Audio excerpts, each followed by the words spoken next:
Oi, turma do livro Chico e Kardec, Carlos Zabacelli e Inácio Ferreira, Anália Franco. Anália Emília Franco Bastos nasceu em 1 de fevereiro de 1853 na cidade de Resende, Rio de Janeiro, e desencarnou aos 65 de idade, em 20 de janeiro de 1919, vitimada pela gripe espanhola, portanto foi contemporânea de Eurípides Barçanufo.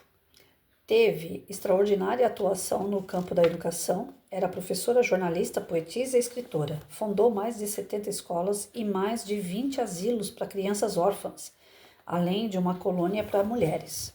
Era atuante feminista e sua preocupação constante era a criança abandonada e a mulher aviltada, a qual procurava amparar com todas as suas forças, inclusive dando-lhe trabalho digno. Criou diversas oficinas de manufatura em mais de 20 cidades do interior e da capital. A partir de 1898, passou a morar definitivamente em São Paulo, onde deu continuidade ao seu importante trabalho escrevendo o seu nome entre as mulheres que mais fizeram pelo próximo, notadamente, como dissemos, pela criança e pela mulher.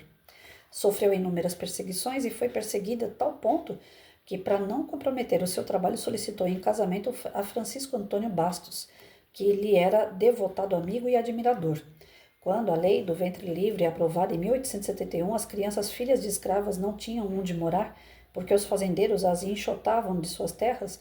Anália então começou a escrever cartas às mulheres fazendeiras pedindo que elas não deixassem essas crianças à mercê da sorte, ao mesmo tempo em que criava a casa maternal para acolher dezenas delas, evitando que muitas virassem mendigos ou passassem a sofrer abusos sexuais pelo pão de cada dia. É impossível, em poucas linhas, falar sobre tudo o que Anália Franco fez em defesa da dignidade humana. Embora casada, não teve filhos seus, e o esposo por ela escolhido, Francisco Bastos, foi continuador de sua obra. A coragem de Anália superava a de muitos homens reunidos, e a sua determinação em defesa da mulher foi das mais notáveis na história do Brasil.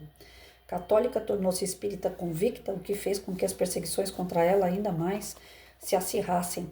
Anália, tendo reencarnado como pertencente ao gênero feminino, era simplesmente mais um espírito que tomara corpo na terra para trabalhar em prol do Evangelho do Cristo. Agia com tanta energia e ao mesmo tempo doçura que chegava a ser temida pelos seus opositores, que no campo da argumentação intelectual eram vencidos facilmente por ela.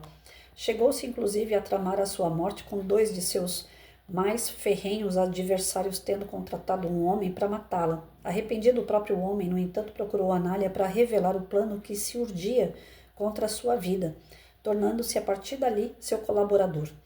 Nos tempos atuais, em que inclusive se questiona o gênero sexual do médium Francisco Cândido Xavier, chegando a levantar suspeitas sobre seu comportamento ilibado, a grande Anália Franco perfila ao lado dos espíritos que reencarnam sem outra preocupação que não seja a de servir o Cristo, tomando para tanto o corpo que lhe seja mais adequado ao cumprimento da missão. Anália inspirou a criação de diversas obras de benemerência por todo o país e fazia ouvidos moucos às insinuações maledicentes de seus muitos adversários.